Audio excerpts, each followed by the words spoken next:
Hi, it's Janine. Hey, I'm Sharda, a new homeowner, thanks to Janine. All right, so we don't do this as often as we should. I have Sharda here just to kind of share her experience. And I tell her all the time, she is so inspirational. She is someone that I believe has a voice and that can touch so many people. It was such a pleasure to work with her. So I'm going to have her talk to you about the process she went through in her journey through home ownership. Okay? All right, you ready? Yeah. All right, so first, tell us what made you decide to, even consider purchasing a home? Well, for me, I wanted something to invest in for my son's future and to better myself and stop renting and spending money the wrong way. So I wanted to change. Okay, so I remember when you called me, it was, hey Janine, I want to buy a house. I'm like, who is this? She's like, this Sharda. I know. So first, what made you decide to take that first step? Well, a chapter in my life ended and it was very impactful. I was in a dark place and I really didn't know what was next for me. So not that everyone has to get shaken to want to do something this big, but I just felt like I wanted stability because I didn't feel stable in that position. So ending that chapter made me say, I want to go big. I want to do something big. And right away, I thought about you. Awesome. All right, now, just to let you know, Sharda is, she's a success story.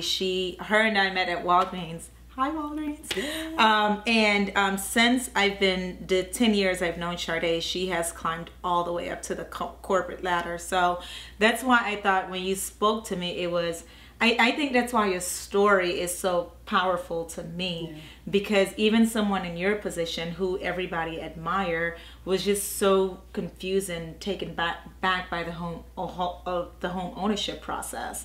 Would you agree?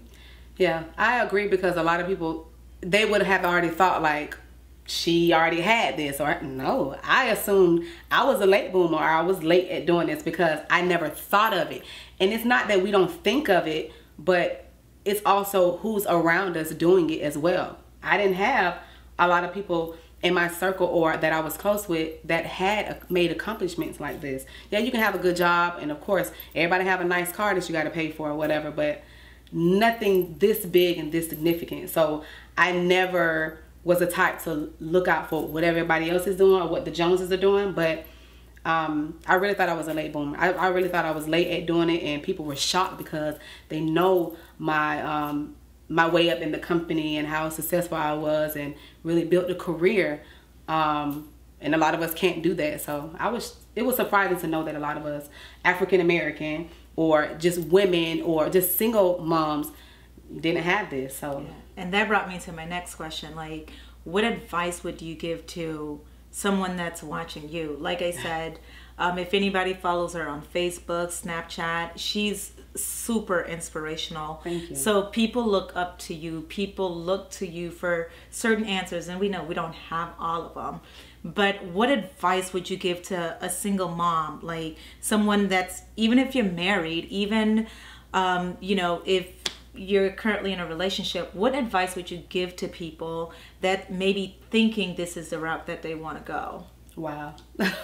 That's a big question, but I think first for me, because again, this is my story, I'm a woman of faith, and I think first in any process you need to identify who your master is and understand your mission in life. We all have purpose and we have things that we want to do, but we don't have the resources. So I think my advice to any hardworking person or any single mother or any woman or any guy, whatever it is, whatever your situation may be, first understand that it's a process, and in that process you can still make progress. You have to first have the money. Like, you can talk, but that money really walks. I'm so serious. Absolutely. And I have that. I have a great job. So, but surprisingly, I didn't just have no $10,000 sitting in my account. Who has that? So saving and really discipline yourself. You will literally have to tell your friends, I'm not going to be able to make it. You're probably not going to be able to go to that wedding or that baby shower, or you probably tell them in advance, I can't bring a gift. If you're a person like me that has to bring a gift to every event, that's me. That's what just is how it I with am. us? Like, you're like the third client that's like, you can't go to the wedding, can't go to the baby shower.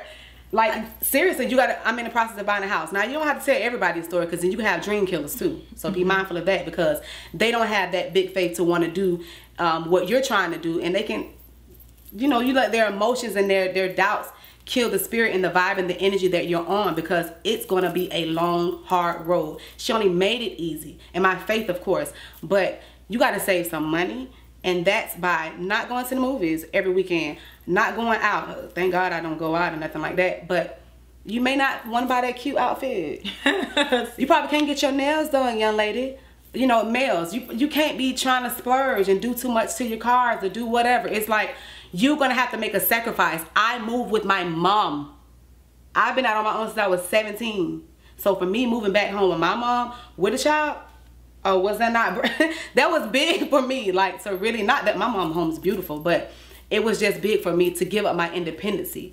And me doing that with a child, with a career, and really trying to hustle and bustle and really make my livelihood still work, it was what I just said, work. So save the money.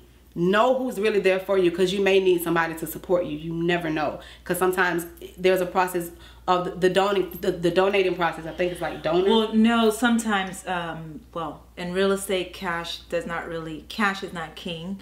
So you have to have a certain amount of money in your account in order to go to closing.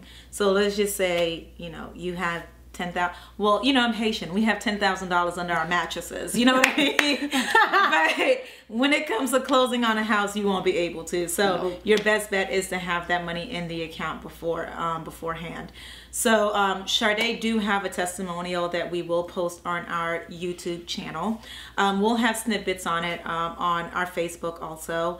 But it is powerful. I really, and honestly, we're talking to you. We're talking to us. So I know this video may not resonate to a lot of people, and that's okay, because we're not really reaching to you. We really want to focus on those that have questions, that's looking for help, that's looking for support, that thinks maybe a year from now, 2 years from now, 3 years from now, whenever it may be, we're talking to you, because we are you, we were you, and we continue to be you. So we just really hope her story really resonate with you. We really hope it makes a difference.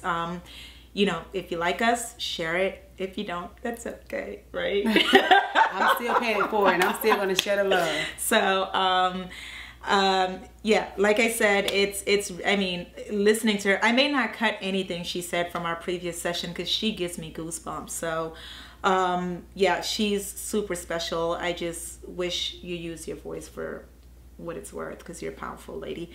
Okay, that's it. I really didn't want to get on camera.